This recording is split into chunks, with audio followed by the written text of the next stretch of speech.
साथ आज पीएम मोदी ने असम के गोलाघाट जिले में नुमालीगढ़ रिफाइनरी लिमिटेड परिसर में स्थित असम बायो एथेनॉल संयंत्र का उद्घाटन किया है। ये भारत का पहला और सबसे बड़ा बायो रिफाइनरी प्रोजेक्ट है जो बांस आधारित एथेनॉल उत्पादन पर केंद्रित है और स्वच्छ ऊर्जा को बढ़ावा देने और जीवाश्म ईंधन पर निर्भरता कम करने का महत्वपूर्ण कदम है।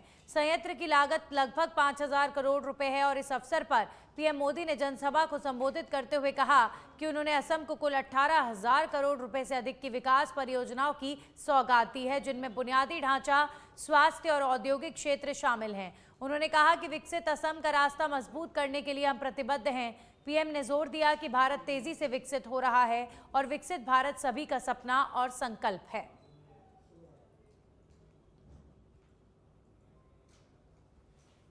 साथियों, विकसित असम, विकसित भारत की गौरव यात्रा के लिए आज का दिन बहुत महत्वपूर्ण है। आज करीब 18,000 करोड़ रुपए के प्रोजेक्ट असम को मिले हैं। थोड़ी देर पहले मैं दरांग में था। वहां मुझे कनेक्टिविटी और हेल्थ से जुड़े प्रोजेक्ट की नींव रखने का अवसर मिला है। अब यहां पर एनर्जी सिक्योरिटी से जुड़े प्रोजेक्ट्स का शिलान्यास और उद्घाटन हुआ है। ये प्रयास विकसित असम का। केंद्रीय गृह मंत्री अमित शाह ने गुजरात के गांधीनगर में एक प्रदर्शनी का उद्घाटन किया, जहां मुख्यमंत्री भूपेंद्र पटेल भी मौजूद रहे। शाह ने सारथी अनुवाद प्रणाली की सराहना की, जो हिंदी से भारत की सभी मान्यता प्राप्त भाषाओं में आसानी से अनुवाद करती हैं। उन्होंने कहा कि जनता की भाषा में कामकाज से जनता के साथ संपर्क बढ़ता है। शाह ने सभी राज्य सरकारों से अपनी भाषा में पत्र लिखने का आग्रह किया, यह आश्वासन देते हुए कि गृह मंत्रालय उनकी भाषा में जवाब देगा। उन्होंने इस प्रणाली को भविष्य में और सशक्त करने की प्रतिबद्धता जताई है।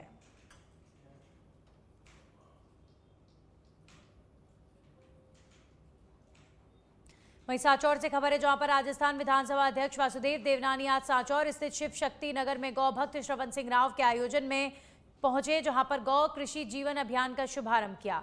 साथ ही हरियालो राजस्थान एक पेड़ मां के नाम मुहिम के तहत 15,000 पौधारोपण का व्यापक संकल्प लिया गया। साथ ही 75 कन्याओं को सुकन्या समृद्धि योजना से अधिक सहयोग देने की पहल की गई। देवनानी ने कार्यक्रम में दर्जनों वाहनों में पौधे लोड कर ग्रामीण इलाके में वितरित करने के लिए उन्हें हरी झंडी दिखाकर रवाना किया।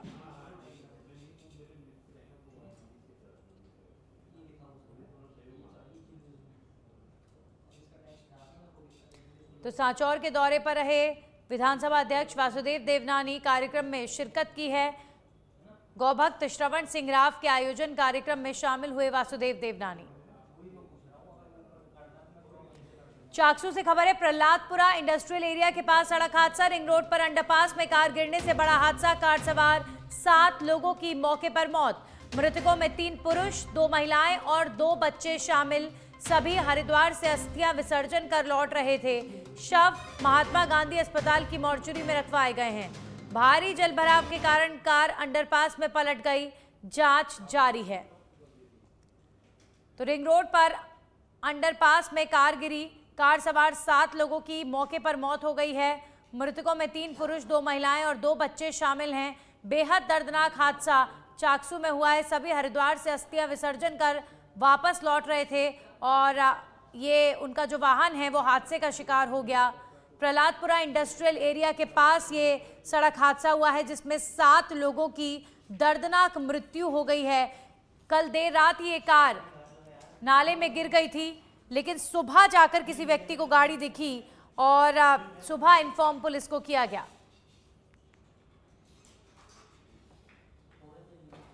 सूचना मिली तो मौके पे है। ये गाड़ी एक्सीडेंट शुदा लग रही है। अभी किस कारण से एक्सीडेंट हुआ, इनकी कारणों की जांच की जा रही है। इसमें 7 कैजुअल्टी हुई। सर, ये कोई पता लगा कहाँ के रहने वाले हैं? हाँ, ये भी कुछ आईडी मिली है, कोई पता कर रहे हैं। कुछ लोग जयपुर के हैं, कुछ इनके रिलेटिव भीलवाड़ा के बता रहे हैं। पूरे एड्रेस का भी पता कर रहे हैं। सभी डेड बॉडियाँ महात्मा गांधी को रवाना कर। कहाँ जाके आया, कुछ बता सकते हैं सर? अभी कुछ नहीं बता सकते, इनके परिवार के लोग आएंगे। प्रथम दृष्टया ऐसा लग रहा है कि कहीं ये बाहर हरिद्वार वगैरह जाके उनके जो और अब जयपुर एसएमएस मेडिकल कॉलेज में हिंदी दिवस समारोह पर उप मुख्यमंत्री डॉक्टर प्रेमचंद बैरवा ने कार्यक्रम में शिरकत की है। हिंदी प्रेमियों को संबोधित कर विद्यार्थियों और प्रमुख जनों को किया सम्मानित। उप मुख्यमंत्री बोले, हिंदी हमारी संस्कृति और राष्ट्रीय एकता की सशक्त कड़ी है। समारोह में शिक्षा सचिव कृष्ण कुणाल और अन्य गणमान्य लोग मौजूद रहे। तो डिप्टी सीएम प्रेमचंद बैरवा हिंदी दिवस के उपलक्ष्य में आयोजित कार्यक्रम में शिरकत करने पहुंचे। Deputy CM doctor Premchand Bairwa ने कार्यक्रम में शिरकत की है और जयपुर एसएमएस मेडिकल कॉलेज में हिंदी दिवस समारोह आयोजित किया गया था। वहीं भीनमाल शहर में स्पा सेंटर्स की आड़ में फल फूल रहे जिस्म फरोशी के धंधे को लेकर अब बड़ा कदम उठने जा रहा है। भीनमाल विधायक डॉक्टर समरजीत सिंह ने स्पष्ट किया है कि इस गंभीर मामले को वे आगामी विधानसभा सत्र में जोरदार तरीके से उठाएंगे। विधायक ने कहा कि गरीब तबके के लोग और युवा पीढ़ी इस गलत रास्ते की ओर आकर्षित हो रहे हैं, जिससे समाज में बुराई फैल रही है। ऐसे हालात को रोकने के लिए उच्च अधिकारियों को कार्रवाई के लिए पाबंद किया जाएगा। जानकारी आती है उन चीज़ों को मैं विधानसभा में बिना किसी शक को झुकाने का प्रयास करता हूँ। बजरी के मामले में भी आपने देखा होगा कि आम आदमी किसान के ट्रैक्टर पकड़े जाते हैं और उनको लाखों रुपए देकर छुड़वाने पड़ते हैं। डूंगरपुर के बिछीवाड़ा और राम सागड़ा थाना क्षेत्र जेलाना गांव में स्कूल के नाम पर चर्च चलाने पर लोगों का गुस्सा फूट पड़ा। बड़ी संख्या में हिंदू संगठनों और गांव के लोग चर्च पहुंचे, जहां पर मौजूद लोगों को प्रार्थना करवाई जा रही थी। वहीं चर्च में अवैध रूप से धर्म परिवर्तन करवाने के भी आरोप लगाए।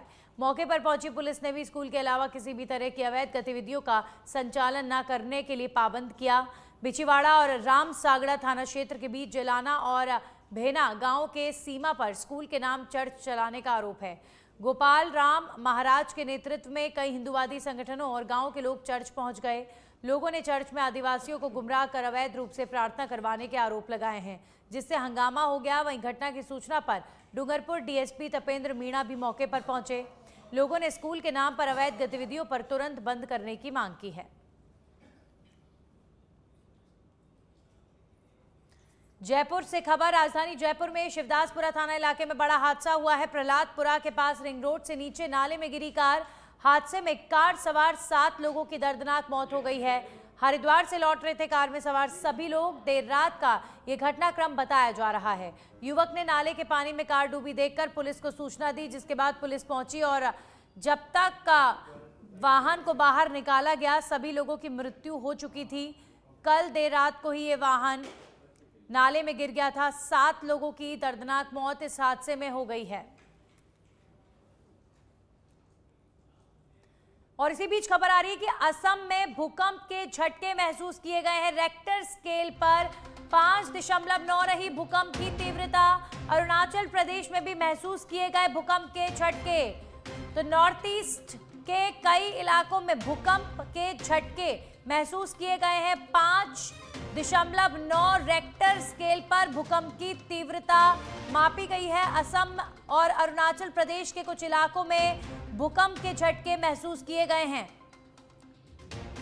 गंगानगर से खबर है, जहां पर राजस्थान पुलिस कांस्टेबल भर्ती परीक्षा के दिन जिले में गड़बड़ी सामने आई है। रविवार को आयोजित परीक्षा की पहली पारी में प्रश्नपत्र बॉक्स की अदला बदली से परीक्षा केंद्रों पर असमंजस की स्थिति का माहौल बन गया। जानकारी के अनुसार तकनीकी गलती के चलते गुरु नानक खालसा स्कूल और एसजीएन खालसा कॉलेज के प्रश्नपत्र बॉक्स आपस में बदल गए। इस दौरान दोनों केंद्रों पर परीक्षा निर्धारित समय से 20 मिनट देरी से शुरू हुई और परीक्षार्थियों को 20 मिनट का अतिरिक्त समय दिया गया। आज राजस्थान पुलिस कांस्टेबल भर्ती परीक्षा 2025 पूरे राज्य में विभिन्न जिला मुख्यालयों पर की जा रही है, ली जा रही है। तो उसमें हमारे आज बिल्कुल समय अनुसार सभी प्रक्रिया को फॉलो करते हुए यहाँ से जो परीक्षा की सामग्री है वो रवाना कर दी थी।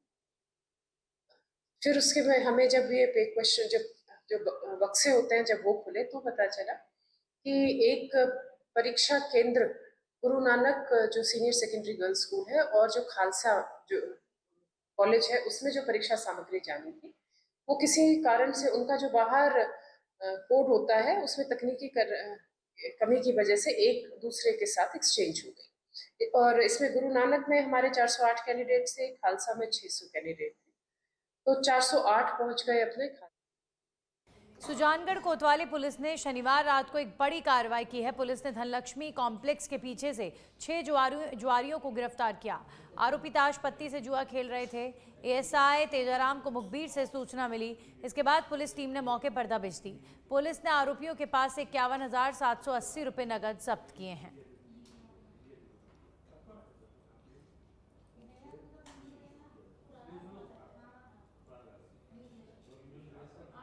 बारां जिले के अंता विधानसभा क्षेत्र में आगामी उपचुनाव की तैयारियों को लेकर जिला निर्वाचन अधिकारी ने लगभग आधा दर्जन मतदान केंद्रों का निरीक्षण किया। इस दौरान उन्होंने अधिकारियों को आवश्यक दिशा निर्देश दिए ताकि चुनाव प्रक्रिया सुचारू रूप से संपन्न हो सके। बताते चले कि विधानसभा उपचुनाव को ध्यान में रखते हुए निर्वाचन क्षेत्र में चल रहे मतदाता सूची के विशेष संक्षिप्त पुनरीक्षण अभियान के तहत आज विशेष तिथि पर कलेक्टर ने सीनियर स्कूल अंता पलायथा, बालाखेड़ा, बालदड़ा, बड़गांव समेत तमाम अन्य मतदाता केंद्रों का दौरा किया। निरीक्षण के दौरान कलेक्टर ने मतदान केंद्रों पर मौजूद ग्रामीणों से संवाद किया और मतदान प्रक्रिया के दौरान आने वाली संभावित समस्याओं की जानकारी ली। साथ ही उन्होंने नव मतदाताओं को लोकतंत्र में मतदान के महत्व के बारे में जागरूक किया और सभी को सक्रिय भागीदारी की अपील की। अरनोद के नौगावा में राष्ट्रीय स्वयंसेवक संघ के शताब्दी वर्ष पूर्ण होने के अवसर पर गांव में भव्य पथ संचलन का आयोजन किया गया। ये पथ संचलन गांव के रैदास मोहल्ले से प्रारंभ होकर गांव के प्रमुख मार्ग से नई आबादी होते हुए बस स्टैंड स्थित हनुमान मंदिर परिसर में संपन्न हुआ। पथ संचलन में सबसे आगे वाहिनी प्रमुख और उनके पीछे संघ की पारंपरिक पोशाक में स्वयंसेवक कदमताल करते हुए अनुशासन का अद्भुत उदाहरण प्रस्तुत कर रहे थे। बीच में ध्वज वाहिनी भगवा ध्वज लेकर चल रही थी। वहीं घोष वादन दल गगनभेदी स्वर लहरियों के साथ संचलन को और भी प्रभावशाली बना रहा था। गांव के विभिन्न मार्गों पर पथ संचलन का जगह जगह पुष्प वर्षा कर भव्य स्वागत किया गया। इस दौरान पूरा गांव देशभक्ति और संगठन की भावना से सराबोर दिखाई दिया। कोटा जिले की ग्रामीण पुलिस ने अवैध शराब तस्करी के खिलाफ लगातार सख्ती बरतते हुए और महत्वपूर्ण सफलता हासिल की है। कनवास थाना पुलिस ने पंजाब से लाई जा रही 402 पेटी अवैध अंग्रेजी शराब को पकड़ लिया, जिसकी अंतर्राज्यीय बाजार में कीमत लगभग 60 लाख रुपए बताई जा रही है। कार्रवाई के दौरान कंटेनर समेत 2 तस्करों को भी गिरफ्तार किया गया है। पुलिस अधीक्षक सुजीत शंकर के निर्देशन में कनवास थाना प्रभारी श्यामाराम के नेतृत्व में हुई इस कार्रवाई में तस्करों ने शराब को छिपाने के लिए कंटेनर में अलग से एक बड़ा बॉक्स तैयार किया था। नाकाबंदी के दौरान संदिग्ध कंटेनर की तलाशी लेने पर शराब बरामद हुई है।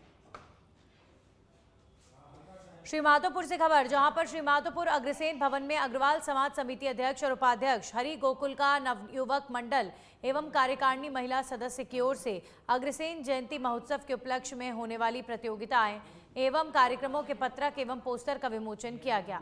अग्रवाल समाज समिति अध्यक्ष ने बताया कि 22 सितंबर को श्री अग्रसेन जयंती महोत्सव का आयोजन किया जाएगा। जयंती महोत्सव में 18 सितंबर से 22 सितंबर तक अनेकों प्रतियोगिताओं का आयोजन किया जाएगा। 22 सितंबर को श्री अग्रसेन जी महाराज की विशाल शोभा यात्रा निकाली जाएगी।